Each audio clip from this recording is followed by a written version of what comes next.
Bonjour à tous, bienvenue, Bonjour. Bonjour. bienvenue sur notre webinaire sur les nouveautés juridiques de 2024. On va attendre que tout le monde arrive. N'hésitez pas à nous écrire sur le chat. Bonjour Jason, bonjour Morgane. Vous pouvez nous écrire d'où vous nous écoutez. Alors pour ma part, je suis sur Lyon. Guillaume, toi, t'es en Haute-Marne. Et Sabrina de Paris, c'est ça? Exactement, à côté de Paris. Moi, je suis dans les Yvelines actuellement. On a des personnes d'un peu de toute la France, du Sud. Bonjour à tous, bienvenue à tous ceux qui nous rejoignent. On va pouvoir débuter d'ici quelques secondes sur ce webinaire. Vous avez été bien nombreux à nous rejoindre ce matin. On est en partenariat avec Adaptimo et on va pouvoir vous livrer un peu toutes les nouveautés juridiques sur ce début d'année. Comme d'habitude, il y en a quand même bon nombre. Voilà. Allez, on va pouvoir débuter. Je me présente rapidement. Moi, je suis Roxane, je suis directrice marketing chez MyNotary. Vous avez pu me voir lors de différents webinaires ou pour nos clients aussi dans tout ce qui est mail pour vous annoncer les nouveautés sur la plateforme. Et puis, Guillaume, je te laisse te présenter, puis Sabrina après. Oui, alors donc moi je suis Guillaume Truche. Vous m'avez aussi déjà vu dans de nombreux webinaires, surtout juridiques, puisque je suis le directeur juridique chez MyNotary. Donc je m'occupe de tout ce qui est mise à jour des contrats et donc veille juridique quotidien sur la plateforme. Voilà. Eh bien, je suis Sabrina Robles, je suis le directeur général d'Adaptimo. Donc, je ne sais pas si aujourd'hui vous connaissez tous Adaptimo. Adaptimo, nous sommes un éditeur de logiciels métiers spécialisé pour les agences immobilières. Nous sommes créateurs de sites internet et référenceurs. Et donc, nous, notre objectif, c'est de faciliter la vie des agents immobiliers, de les aider à booster leur business. Et aujourd'hui, donc, on est en partenariat donc avec MyNotary sur un sujet juridique qui me tenait à cœur que voilà l'ensemble de nos clients et prospects puissent participer à ce webinaire parce que dans votre palette de compétences qui est énorme, vous devez également maîtriser la partie juridique, vous tenir informé des changements pour pouvoir conseiller au mieux vos clients. Et donc, je suis ravie aujourd'hui que Guillaume puisse, de manière très pédagogue, vous expliquer tous les changements juridiques sur 2024 dans le monde de l'immobilier. Merci beaucoup, Sabrina. Petit rappel, donc comme d'habitude, le webinaire est enregistré, donc pas d'inquiétude si vous n'avez pas le temps de prendre des notes. À la fin du webinaire, vous le recevrez automatiquement par mail. N'hésitez pas à utiliser, comme vous le faites là très bien, la fenêtre de chat pour nous poser vos questions. Guillaume y répondra soit au fil de l'eau, soit à la fin. On se gardera aussi 5 minutes de temps d'échange. Et voilà, donc on est ensemble à peu près pour 30 minutes. On va essayer de terminer à temps pour que vous puissiez partir en pause déjeuner pas trop tard. Donc, on va pouvoir commencer. Du coup, on va pouvoir débuter avec les nouveautés un peu générales et avec plutôt une bonne nouvelle pour les propriétaires avec le dispositif MaPrimeRénov qui est renforcé, qui va pouvoir être accessible pour plus de bénéficiaires. Donc Guillaume, est-ce que tu veux nous en dire un petit peu plus, nous rappeler déjà le mécanisme et nous livrer un peu les changements qu'il y a en 2024? Oui, alors MaPrimeRénov donc a eu les faveurs du gouvernement là en début d'année. Donc c'est un dispositif schématiquement qui permet de toucher certaines aides quand on fait une rénovation énergétique de son bien. Donc on verra de toute façon tout au long de ce webinaire, en fait, la performance énergétique, c'est vraiment au cœur de la rentrée législative là au début d'année. C'est vraiment le DPE qui est devenu essentiel en matière de droit immobilier. Et donc la prime rénov donc permet de toucher des aides en fonction de certains travaux que vous pouvez effectuer sur le bien. Et donc, ça a tellement bien fonctionné que le dispositif a été renforcé et donc les plafonds de ressources ont été augmentés. Donc, on a juste repris le petit tableau ici pour bien visualiser. Donc, en fonction de la composition du foyer, donc le nombre de personnes qui habitent avec le demandeur, eh ben, vous pourrez déterminer un montant d'aide spécifique. Donc, il y a 4 catégories de revenus qui existent. Et ce qui est particulièrement intéressant, c'est que vous voyez que sur la catégorie supérieure, en fait, c'est un montant qui est minimum. Donc, en fait, tous les ménages sont amenés à pouvoir bénéficier du dispositif. Donc, il n'y a pas de plafond de ressources. Ça va juste vous permettre, évidemment, de toucher moins d'aide, puisque le dispositif vise avant tout à aider les ménages modestes à pouvoir bénéficier de ces travaux-là. Mais du coup, effectivement, tous les ménages français peuvent en bénéficier aujourd'hui. Et donc, c'est quand même un plus. Je crois qu'il y avait à peu près 2 millions, 2 millions de foyers qui ont pu en bénéficier l'année dernière. Donc, c'est pour ça que le dispositif, maintenant, il est encore renforcé. Bah, merci Guillaume. Finalement, à quel montant peuvent prétendre les bénéficiaires de MaPrimeRénov'? Alors, le montant sera en fonction de 2 parcours qui existent aujourd'hui. Donc, il y a la possibilité de procéder à une rénovation globale du bien. Donc là, c'est vraiment un ensemble de travaux qui vont bénéficier à la performance énergétique du bien. Ou alors, il y a un parcours qui est annexe, qui est le parcours décarbonation, qui va en fait venir simplement aviser à remplacer certains éléments d'équipement, donc vraiment des travaux qui sont ponctuels et qui permettent d'avoir un coup de pouce en fait pour changer certains matériaux. Donc il y a les deux qui sont envisagés et en fait en fonction de ces deux parcours, il y a 2 types d'aides qui existent. Donc quand c'est une rénovation globale, c'est un montant en pourcentage qui sera calculé. Donc on a reproduit le tableau ici.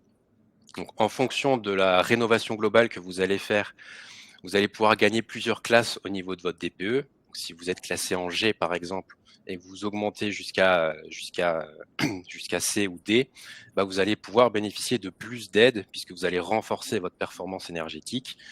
Et après, en fonction du tableau qu'on a vu tout à l'heure, eh ben, le montant de l'aide va pouvoir s'estimer de 80% jusqu'à 30% pour les ménages aux revenus qui sont le plus supérieurs. Donc ça va vraiment dépendre du montant des travaux qui sont envisagés.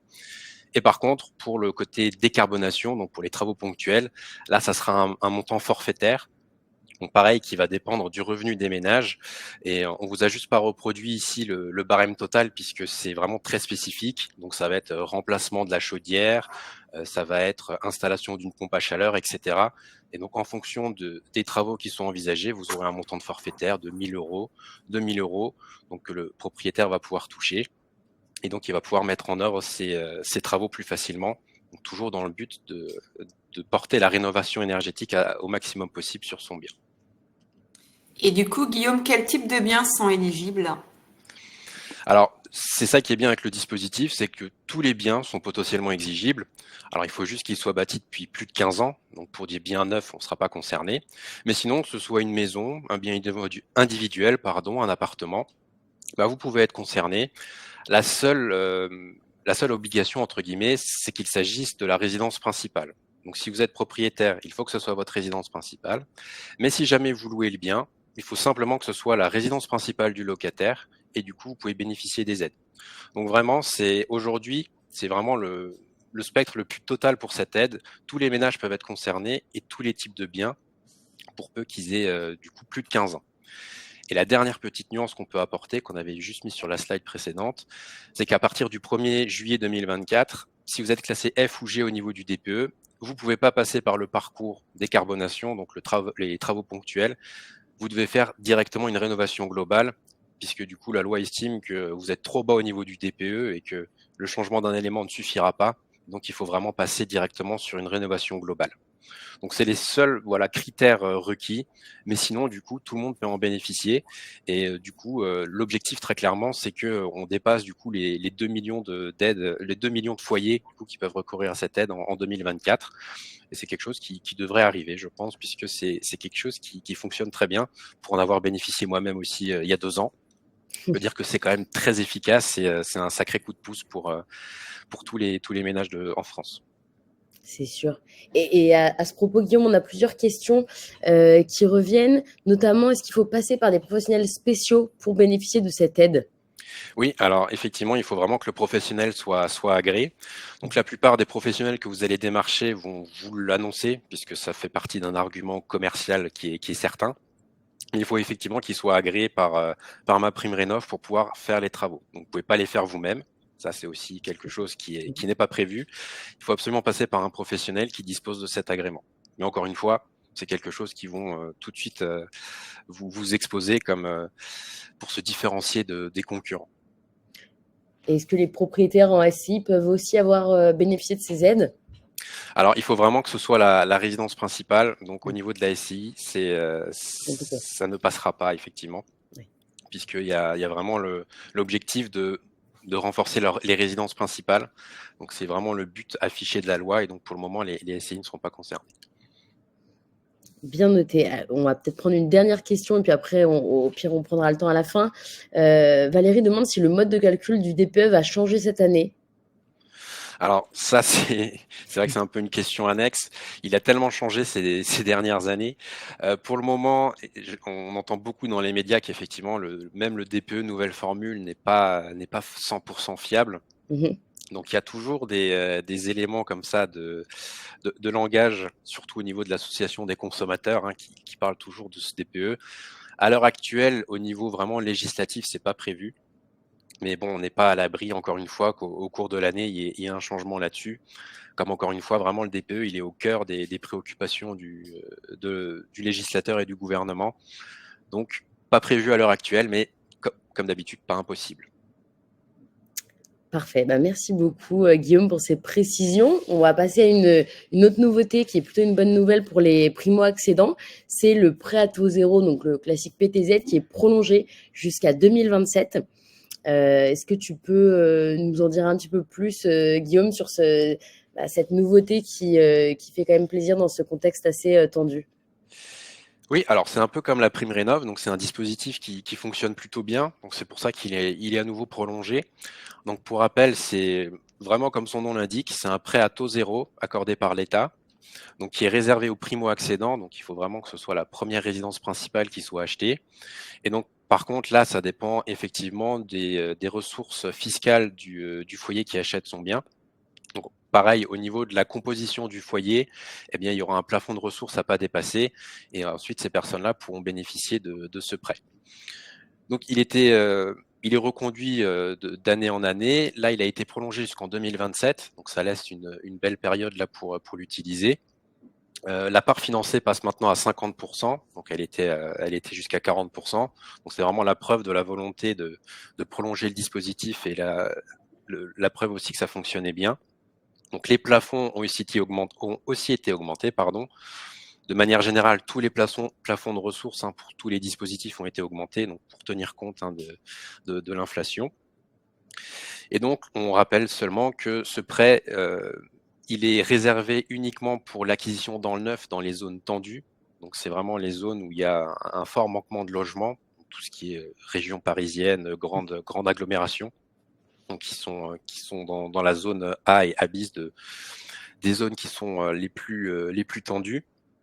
Et ensuite, le dispositif est aussi possible dans l'ancien, dans les zones qui ne sont pas tendues, et sous condition de travaux.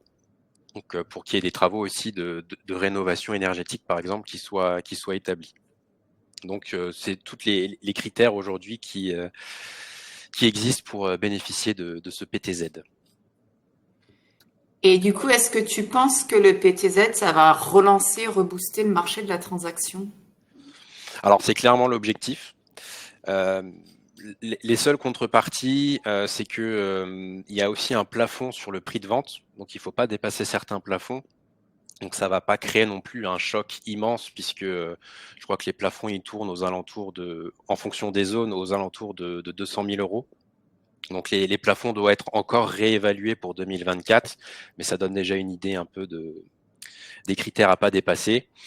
Et donc, ça va concerner effectivement plein de primo-accédants, donc vraiment des jeunes personnes qui veulent acheter leur première résidence, donc pas quelque chose tout de suite de familial, de trop grand, au vu des montants. Donc clairement, l'objectif, c'est que les ménages les plus jeunes puissent plus facilement accéder à la propriété. Donc ça va clairement booster ce côté-là de primo-accession. Par contre, sur les transactions de manière générale, effectivement, comme le prêt n'est pas concerné, ça sera assez transparent. Donc vraiment, c'est un dispositif qui est plutôt orienté sur jeunes ménages pour leur première acquisition.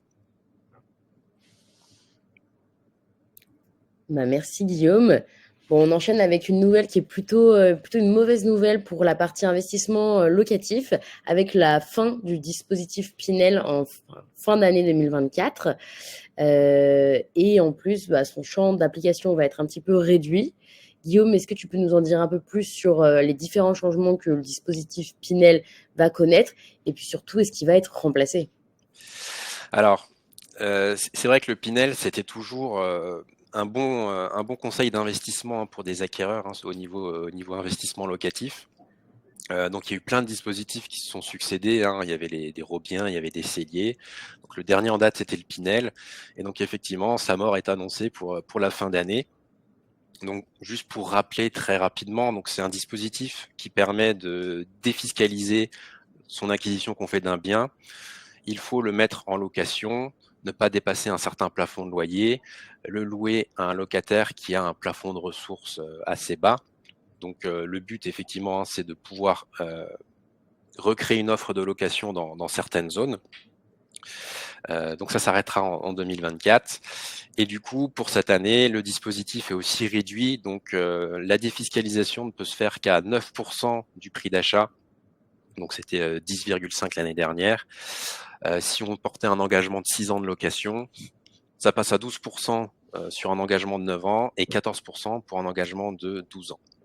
Donc clairement, la volonté, c'est de réduire les avantages fiscaux pour la dernière année. Et pareil pour le dispositif Pinel+, qui a les mêmes critères, hein, c'est juste un Pinel renforcé. Donc il y avait des conditions de location qui étaient plus strictes, mais du coup les taux étaient plus avantageux. Mais c'est pareil, du coup ce Pinel va disparaître aussi à la fin d'année. Donc pour les investissements locatifs au niveau Pinel, c'est vraiment la dernière année de possibilités. Et est-ce que tu sais s'il y a des alternatives qui sont prévues ou pas du tout? Alors, très clairement, aujourd'hui, il n'y a aucune alternative de remplacement qui est prévue. Donc, c'est vrai qu'à la fin d'un certain dispositif, une fois qu'il est plus prolongé, il y en a un nouveau qui est dans les tiroirs. Là, aujourd'hui, c'est clairement pas le cas. Donc, il y a un double objectif derrière, clairement, c'est de pouvoir aussi créer une sorte d'électrochoc en disant c'est la dernière année où vous pouvez faire un investissement locatif. Après, on ne sait pas ce qui va se passer. Donc, c'est pour un peu motiver les investisseurs. Et d'un autre côté, c'est aussi un dispositif qui coûtait beaucoup d'argent aussi à l'État et qui n'était pas forcément très optimal. Donc, c'est pour ça que pour le moment, l'objectif, clairement, c'est de se poser, de réfléchir à si un autre dispositif avec d'autres critères pourrait être mis en place. Mais aujourd'hui, très clairement, il n'y aura plus de dispositifs de défiscalisation qui sont prévus. Donc clairement, pour le conseil aux acquéreurs qui veulent faire des investissements, c'est clairement la dernière année où il y a une certitude. Après, ça sera un peu plus flou. Merci Guillaume. Guillaume, on a une question de Christophe qui demande si seuls les programmes dont le programme de construction a été déposé avant le 31 décembre 2023 sont éligibles. Alors c'est vraiment au niveau de la location, hein. On prend vraiment en fonction de la date de l'acquisition qui sera faite. Donc c'est la date de signature de l'acte authentique qui fera foi et pas les délais de construction ou autres. Donc comme dans le neuf, c'est une vente en l'état futur d'achèvement, donc ça sera pas directement la livraison du bien, la fin des travaux qui sera pris en compte, mais vraiment la date à partir de laquelle la personne est devenue propriétaire. Et Sylvia qui demande aussi, Guillaume, si tu connais les taux pour le Pinel+. Alors, je les ai pas en tête. Malheureusement, on pourrait à la limite le refaire partir par la suite. Ouais. L'objectif, c'était vraiment d'annoncer en fait la mort du Pinel. Mais je pourrais pas vous dire, j'ai pas de tête ni le taux ni les conditions en fait de location qui sont un petit peu plus strictes. Comme je connais pas non plus par cœur le plafond de loyer sur le Pinel en fonction des zones, etc. Mais c'est quelque chose qu'on pourra retrouver très facilement. En fait, on pourra vous l'envoyer.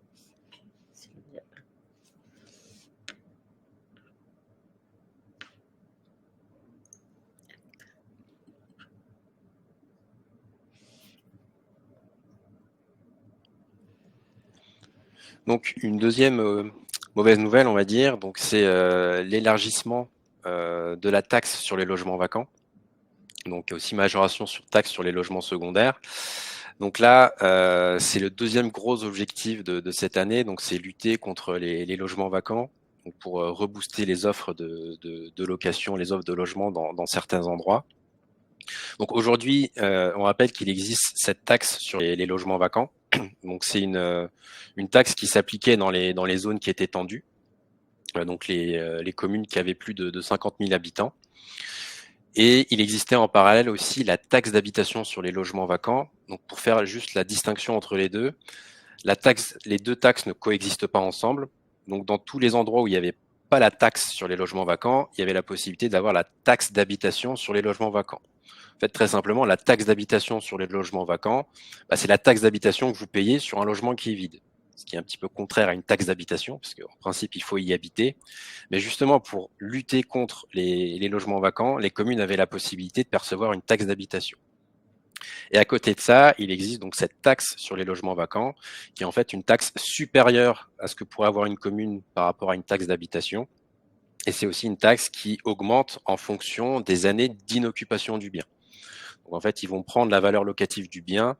Je crois que la première année, on est sur 17% de taxes. Et ensuite, sur les deuxièmes années d'inoccupation, on passe tout de suite à 34%. Donc c'est vraiment un outil très très fort pour les communes pour inciter en fait à louer ou à occuper ces biens-là, en sachant que si le bien est occupé plus de 3 mois à l'année, du coup, il ne sera pas concerné. Et du coup, c'est une mauvaise nouvelle pour les propriétaires et pour les agents immobiliers. Est-ce que du coup, ça permet pas quand même d'améliorer la gestion locative? C'est clairement le but, hein, c'est justement pouvoir échapper à tout ça. Donc pourquoi est-ce qu'ils ont rajouté certaines communes dans cette liste? Il y a un peu plus de 2000 communes du coup au 1er janvier qui ont été ajoutées. Donc c'est plus forcément des communes qui ont plus de 50 000 habitants, mais des communes où tout simplement on constate qu'il y a plus de résidences secondaires que de résidences principales. Donc dès que ce constat est fait, ils peuvent mettre en place cette taxe.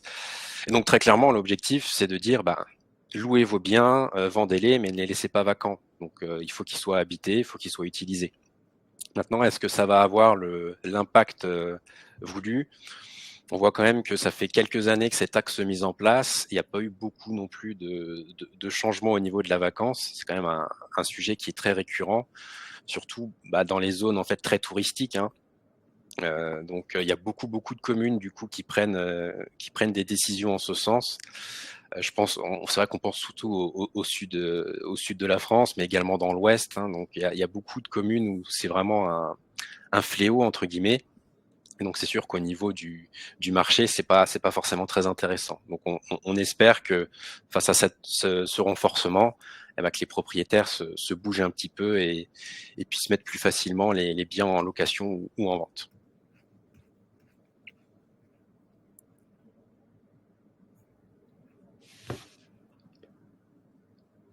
Est-ce que la taxe, elle est due pour les logements en travaux? C'est une question de Marie-Pierre. Alors, il n'y a pas de distinction qui est faite. Donc, si les logements sont en travaux, mais qu'ils ont été loués antérieurement, il n'y a pas de problème. Si par contre, ils aient été vacants pendant 1 année, 2 années, qu'il y a des travaux en cours, ça sera pas suffisant pour s'exonérer de la taxe. Il y a certaines exceptions, hein, évidemment. Par exemple, si vous mettez le bien en vente, mais comme le marché est tendu, vous ne trouvez pas d'acquéreur, vous ne trouvez pas de locataire, pour peu que les conditions soient raisonnables, évidemment, là, dans ce cas-là, la taxe sera pas due. Si vous prouvez évidemment que vous avez fait les démarches nécessaires. Donc voilà, ça peut mettre 1 année, 2 années, le temps de vendre un bien et pas forcément occupé. Donc dans ce cas-là, on ne sera pas concerné.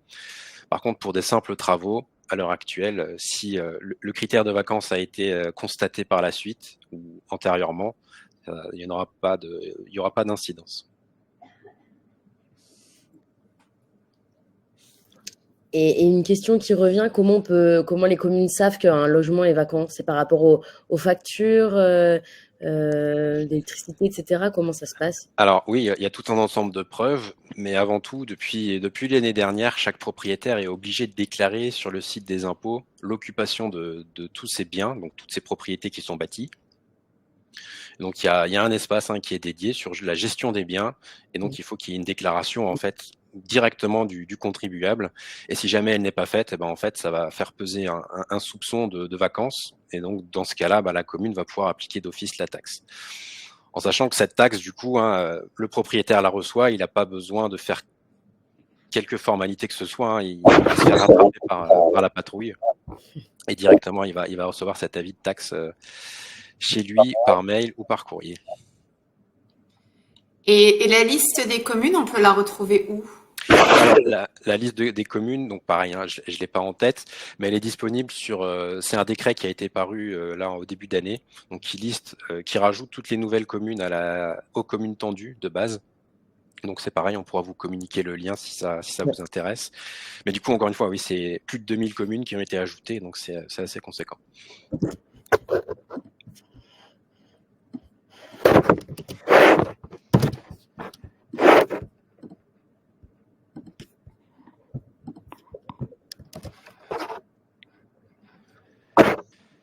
On va terminer sur une dernière nouveauté aussi, donc quelque chose d'assez assez cocasse, on va dire. Donc la loi est venue basculer de nouveau la fiscalité des locations de tourisme, donc tout ce qui est meublé type B&B, etc. Et donc ils ont voulu l'aligner sur la location comme des logements nus classiques. Donc on rappelle que le logement nu, il y avait un plafond de 15 000 euros, et ensuite on pouvait bénéficier d'un appartement de 30%. Quand on était sur du meublé de tourisme, on était au régime dit du micro-BIC, donc avec une fiscalité qui était beaucoup plus avantageuse. Et en fait, c'est pas quelque chose qui était prévu, mais directement, ils ont aligné les deux régimes pareil. Donc maintenant, le meublé de tourisme est aussi soumis, pareil, à une fiscalité. Donc, si on dépasse 15 000 euros de revenus, on a un abattement de 30%, et ensuite on est directement taxé. C'est une grosse nouveauté en cette début d'année. Ah oui. Et mince, je n'arrive pas à changer. Hop. Vous m'entendez ou pas? Ouais. Ouais, on t'entend bien. C'est moi, j'étais bloquée sur un écran. Et donc, du coup, cette nouvelle fiscalité sur la location de tourisme, comment tu sens que ça va affecter le marché des locations saisonnières? Le gros problème, c'est que c'est quelque chose qui était clairement pas prévu.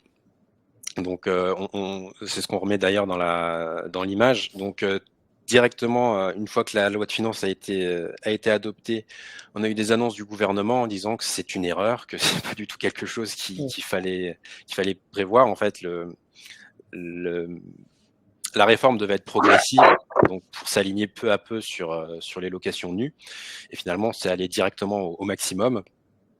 Donc aujourd'hui, le problème, c'est qu'on a une grande incertitude. On ne sait pas du tout si ça va être retoqué par le gouvernement, et c'est très difficile de défaire une loi de finances, surtout qu'elle est passée, elle a été adoptée.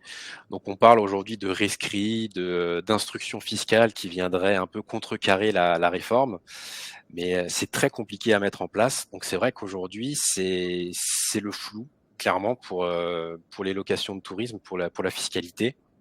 Donc vraiment, on espère qu'il y ait une clarification qui puisse arriver dans les prochains mois, parce que sinon, ça va être vraiment du simple au double du jour au lendemain. Donc, face à cette incertitude, c'est vrai que ça peut provoquer un petit stop, un petit gel pour ces propriétaires-là, parce que ils savent pas du tout à quelle sauce fiscale ils vont être mangés. Donc, on croise vraiment les doigts pour que ce soit clarifié très rapidement. Ouais. En plus, avec les Jeux Olympiques, on voit aussi en commentaire des retours sur ça. Si le gouvernement ne dit rien d'ici là, on peut imaginer que ça sera appliqué. Je pense que c'est le gros sujet, oui, sur ce point. C'est surtout que voilà, on commence vraiment à en parler partout sur la région parisienne de tout ce qui peut se passer en B&B. Donc si ça s'est pas clarifié avant, c'est sûr que ça va être, je vais pas dire rigolo parce que c'est vraiment pas le terme, mais ça va être quelque chose qu'on n'a pas encore vu aujourd'hui, quoi. Eh bien, affaire à suivre. Merci Guillaume pour un peu ce tour d'horizon des différentes nouveautés. Il y a une nouveauté aussi spécifique sur la rédaction des compromis avec des nouveautés qui concernent la copropriété, des nouveaux documents à récupérer si on rédige les compromis. Est-ce que tu peux nous en dire un petit peu plus? Oui, donc là, c'est vrai qu'on bascule un petit peu plus sur la rédaction, mais on voit qu'on n'est pas parti très loin du DPE, hein, donc on y retourne. Donc c'est vrai qu'à partir là du 1er janvier, les copropriétés doivent faire établir un DPE collectif. Donc c'est les copropriétés concernées qui ont plus de 200 lots et qui ont été construits avant le 1er janvier 2013. Donc à l'heure actuelle, par contre, il n'y a pas de règle qui impose l'annexion du document ou la remise à l'acquéreur. Donc pour le moment, on reste sur le DPE individuel au niveau du lot de l'appartement. On le verra tout de suite après, il y a un deuxième document qui concerne la copropriété, qui est en lien avec le DPE collectif. Et ce nouveau document, lui, par contre, a bien été spécifié qu'il devait être remis à l'acquéreur. Donc vraiment, par comparaison, par analogie, ce document n'est pas encore prévu à être remis à l'acquéreur. C'est peut-être quelque chose qui arrivera dans le futur, mais aujourd'hui, en fait, c'est pas encore le cas.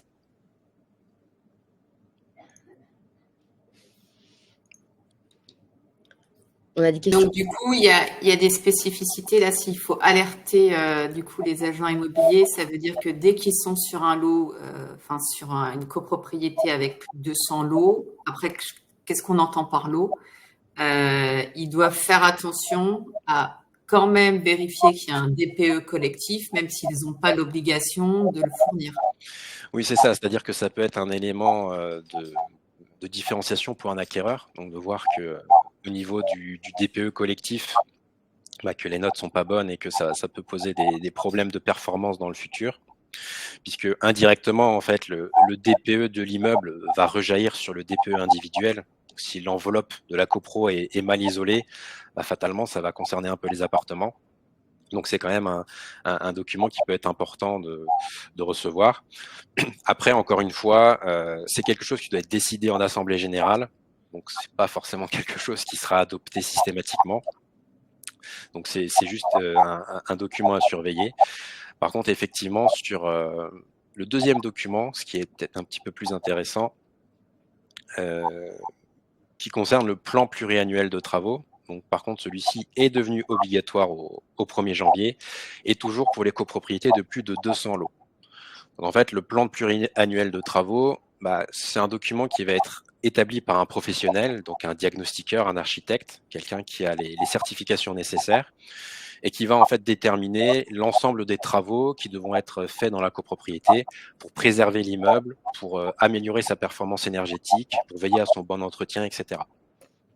Donc la spécificité, c'est que pour que ce plan soit adopté, il faut que le DPE collectif soit réalisé, puisque le DPE collectif va poser des bases, va générer certaines informations qui seront ensuite obligatoirement reprises dans ce plan pluriannuel de travaux. Donc c'est peut-être pour ça que le DPE collectif n'est pas prévu à être annexé, puisque c'est le plan pluriannuel de travaux qui le sera. Donc ce plan, il a été intégré dans le bloc de la loi Allure. Donc en fait, il faut le remettre à l'acquéreur au même titre que le règlement de copropriété, que les PV d'AG, etc. Donc si jamais ce plan a été établi et qu'il n'est pas remis à l'acquéreur, son droit de rétractation ne va pas commencer à courir. Donc ça peut être assez important. Par contre, la spécificité, c'est que la loi est quand même assez floue et assez souple. Donc si le plan a été établi, il faut le remettre à l'acquéreur. S'il n'a pas été établi, il faut vérifier si un projet a été établi. Donc, auquel cas, c'est ce projet-là qu'il faut être remis à l'acquéreur. Mais si le projet n'a pas encore été établi, du coup, on n'a rien à annexer, donc il n'y a rien de spécifique à faire. Donc, comme pour le DPE collectif, le PPT, en fait, il est de la responsabilité du syndicat des copropriétaires, donc il doit être adopté en AG, majorité, je crois une majorité forte en plus, pas simple. Donc, il est possible que certaines AG n'adoptent pas le plan. Donc, dans ce cas-là, vous n'avez rien à vous faire communiquer. Mais par contre, c'est vraiment très important de communiquer avec le syndic pour savoir à quelle étape ils en sont. Donc, est-ce que ce plan, est-ce qu'il y a déjà eu un projet de fait? Est-ce qu'il a déjà été adopté? Et en fonction, remettre l'un ou l'autre de ces documents. Et pour terminer sur ce sujet, donc il concerne que les copropriétés de plus de 200 lots. Donc c'est que ces copropriétés-là qui sont concernées pour la remise à l'acquéreur. Par contre, au niveau de la loi, les copropriétés de plus de 50 lots doivent déjà se mettre dans les normes, entre guillemets, et doivent établir ce plan. Donc ça sera l'année prochaine où il faudra remettre le plan à l'acquéreur au niveau de la copro si elle fait plus de 50 lots. Mais pour le moment, aujourd'hui, 2024, on remet à l'acquéreur que pour les copros qui ont plus de 200 lots. Et Guillaume, les lots, quand tu dis lots, c'est aussi tout ce qui est parking, cave, garage ou purement lot d'habitation? Non, il parle vraiment de lot total. D'accord. Donc, Très clair. Et est-ce que tu penses que ça peut avoir un impact sur la transaction, du coup, d'avoir ce type de document à disposition des acquéreurs? alors clairement oui, parce que encore une fois, ça va être une sorte de feuille de route sur tous les travaux qui vont avoir lieu sur 10 ans. Donc en fait, l'acquéreur pourra tout de suite voir si la copropriété est saine du point de vue des travaux, s'il y a un étalement qui est prévu, les gros travaux qui seront nécessaires. Donc en fait, il va tout de suite pouvoir voir sur quoi il s'engage sur 10 ans. Donc c'est déjà un petit peu le but qu'on avait avant, donc avec les fonds de travaux, avec les états datés, pour avoir déjà une idée de la santé financière de la copropriété. Là, ça va vraiment donner un indicatif sur 10 ans des gros travaux. Donc ça sera essentiel pour le choix de l'acquéreur. Et après, au niveau de la copropriété, donc encore une fois, ça doit être décidé en AG, mais le coût de réalisation de ce plan pluriannuel de travaux est assez élevé. C'est pas du tout réglementé. Donc ça peut être en fonction de la taille de la copropriété. Vous imaginez bien déjà un DPE sur une maison. Alors imaginez sur un ensemble immobilier de 200 lots. Je crois que ça peut se chiffrer à 10 000, 20 000 euros sur la réalisation d'un tel doc. Donc c'est sûr que c'est pas négligeable non plus au point de vue des finances de la copro. Donc ça va un petit peu bouleverser les transactions dans ce domaine-là. Alors après, les copros de plus de 200 lots sont assez rares. A priori, ils disent que c'est à peu près 5 ou 10% du marché actuel. Mais du coup, 2025, ça va venir quand même assez vite. Et là, on Quand même, ça prépare pour les prochaines exactement. copros. Donc, et c'est pour ça qu'il y a aussi ce délai d'application qui est un petit peu étalé pour que toutes les copros se mettent en norme et que du coup, en 2025, tout le monde soit prêt pour la majorité des copropriétés. Guillaume, on a des questions par rapport à qui se charge, qui va payer ce plan pluriannuel de travaux. Voilà, ça sera des dépenses de la copropriété, donc ça sera des dépenses hors budget, donc comme pour des devis de travaux classiques. Donc il y aura une mise en concurrence qui sera faite, des devis, et ensuite l'AG va se prononcer sur la solution à retenir ou sur aucune. Parce que bon, évidemment, il y a toujours la possibilité de refuser le vote et de pas adopter et de pas désigner une entreprise pour le faire pour qu'il soit établi. Dans ce cas-là, il n'y a pas de véritable sanction. C'est juste que systématiquement, à chaque AG annuel, le syndic devra remettre le sujet sur le tapis en disant il faut établir le plan, voilà 3 devis, etc., etc. Mais dans l'absolu, ça sera bien effectivement chaque copropriétaire qui paiera en fonction de ses codes-parts.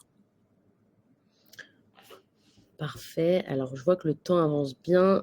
On va peut-être passer à la dernière nouveauté. C'est pour tous ceux qui font de la gestion de la location. 2 nouvelles mentions obligatoires dans les baux d'habitation, à la fois le numéro d'identification fiscale du logement et le calendrier de mise en place des interdictions de location liées au DPE. Est-ce que tu peux nous dire un peu où les retrouver? Oui. Donc en fait, le calendrier d'interdiction, donc c'est vraiment juste que du texte. Donc c'est pour rappeler les différents échéanciers. Donc encore une fois, là on est sur du DPE. Donc en fonction du classement du bien dans le DPE, il va être interdit à la location. Donc ça va commencer dès l'année prochaine. Donc pour tous les logements classés en G, donc au plus bas du DPE, interdit à la location. Puis ce sera le F en 2028, etc. Bon, il y a des délais d'application un peu différents dans les DOM-TOM, mais globalement, il faut que le bail contienne ces informations. Donc, ce qui veut dire que si aujourd'hui vous louez un bien qui est classé F, vous avez le droit de le faire, mais il faut bien que le locataire soit informé que sous 3 ans, le logement ne sera plus considéré comme décent et que du coup, il y aurait potentiellement une interdiction de location. Donc vraiment, ce calendrier-là doit figurer dans le bail, c'est une mention obligatoire. Et du coup, au même titre que le numéro d'identification fiscale du logement, pardon. donc qui doit être aussi, qui fait partie de la désignation du bien maintenant dans les mentions obligatoires. Donc voilà, donc c'est vraiment juste ce numéro à reporter, donc ça fait une ligne et il faut juste que ça figure dans le bail pour la validité du contrat. Et de toute façon, pour tous ceux qui ont MyNotary, c'est déjà préparé. Vous l'avez déjà inclus dans l'ensemble de vos baux. Oui, tout à fait. Donc les modifications sont déjà apportées, donc le calendrier est déjà ici, et donc on demandera directement le numéro d'identification fiscale avec une petite aide pour savoir où le retrouver, en sachant qu'aujourd'hui il n'y a qu'une seule méthode, c'est le propriétaire lui-même qui doit le faire, puisqu'il faut qu'il se connecte à nouveau sur son espace particulier des impôts. Donc on en parlait tout à l'heure sur la gestion des biens. Donc tout est lié au final sur les nouveautés. Et donc sur chaque logement, il y aura le numéro d'identification qui sera mentionné au niveau du site des impôts. Donc vous, en tant qu'agence, que vous soyez en niveau de gestion location, vous n'avez pas du tout accès à ce numéro. Bah, vous êtes obligé malheureusement aujourd'hui de passer par le propriétaire pour qu'il puisse le récupérer. Donc malheureusement, vous ne pouvez pas faire les démarches pour lui sur ce point. Et lui, le propriétaire, à quel endroit il peut le retrouver? Oui, vraiment, il faut qu'il se connecte sur son espace particulier des impôts, donc là où il consulte toutes les avis, les taxes, etc. Et au même endroit en fait où il a dû déclarer l'occupation ou la vacance d'un bien, eh ben, il aura son listing de toutes ses propriétés bâties et à chaque logement, il y aura le numéro qui sera attribué. Donc on a pu voir ou penser que c'était le numéro qui figurait sur les taxes foncières qui doit être prise, mais c'est un numéro qui est totalement différent. Donc on a voulu faire compliqué là pour le coup. Donc c'est un autre numéro qui doit être utilisé, disponible uniquement sur le site particulier des impôts. Et on a une question par rapport au calendrier. Alors sur MyNotary, il est indiqué automatiquement, mais pour ceux qui n'utiliseraient pas MyNotary, où est-ce qu'ils peuvent retrouver le calendrier d'interdiction? Alors le calendrier, il a été publié par décret, donc il est disponible sur Légifrance. Après, il a été repris dans tous les modèles, et si vous vous connectez sur le modèle, l'exemple type de bail qui est disponible aussi sur Légifrance, qui a été adopté aussi par décret, le calendrier tel quel figure, donc vous pouvez le retrouver très simplement ici sur l'annexe, sur les annexes qui définissent le bail type d'habitation.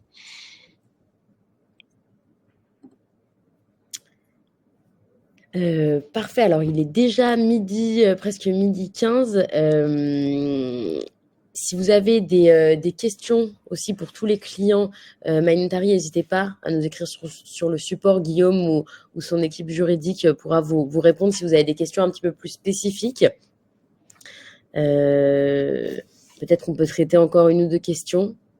Il y a beaucoup de questions. Mais il y en a beaucoup. Ouais, le sujet intéresse énormément. Il y a beaucoup de questions. Oui,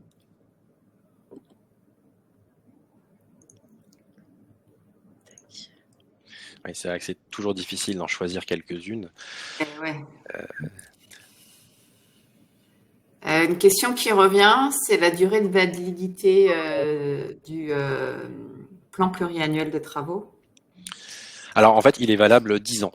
Donc comme il doit prévoir un calendrier de travaux sur 10 ans, 10 ans après, il va falloir le renouveler en fait pour qu'il soit mis à jour. Donc en fonction de si les travaux ont été effectués, s'il y en a des nouveaux qui sont révélés nécessaires, etc. Puisque évidemment, c'est pas parce que le plan est adopté que les travaux vont aussi être adoptés par la suite et qui vont suivre leur cours normal. Donc ça peut être assez long, surtout dans les grosses copros, quoi. Merci Guillaume. Ouais, merci. Eh bien, je pense qu'on va pouvoir peut-être clôturer le webinaire. On espère que ça vous aura été utile. Dans tous les cas, n'hésitez pas à nous contacter si vous avez plus de questions sur tout ce qui a été apporté comme nouveauté. Sabrina, peut-être tu veux faire un petit mot sur le partenariat aussi entre MyNotary et Adaptimo? Oui, je voulais juste rappeler que aujourd'hui, donc MyNotary est le partenaire privilégié de MyAdapt pour tout ce qui est donc documentation juridique, qui a donc un connecteur qui a été créé, qui est un connecteur très poussé, qui permet d'éviter la double saisie et donc de pouvoir bénéficier de la technologie de MyNotary. Donc, pour ceux qui sont intéressés par ce connecteur, n'hésitez pas à contacter votre service support chez MyAdapt pour qu'on puisse mettre en place le connecteur. Et si vous n'avez pas MyNotary, on est également revendeur de MyNotary, donc n'hésitez pas à vous rapprocher de votre commercial pour avoir une démo du produit. Voilà, je remercie énormément l'équipe MyNotary pour la présentation de ce document très simplifié, très clair, très pédagogue. Ça permet vraiment de pouvoir avoir une vue sur les nouveautés juridiques. Je pense que c'est extrêmement intéressant. Au vu des questions, je pense que ça a intéressé énormément l'ensemble des agences. Voilà, donc un grand merci à Guillaume et Roxane et l'équipe MyNotary pour ce webinaire. Merci à toi, Sabrina. Et puis, merci à vous tous d'avoir été présents, d'avoir pu enrichir aussi ce webinaire grâce à toutes vos questions. Et puis, on vous dit à très bientôt et on vous souhaite une bonne journée. Et puis, pour tout de suite, un bon appétit. Merci à tous. Belle journée à tout le monde. Au revoir. Bonne journée à vous. Merci, au revoir.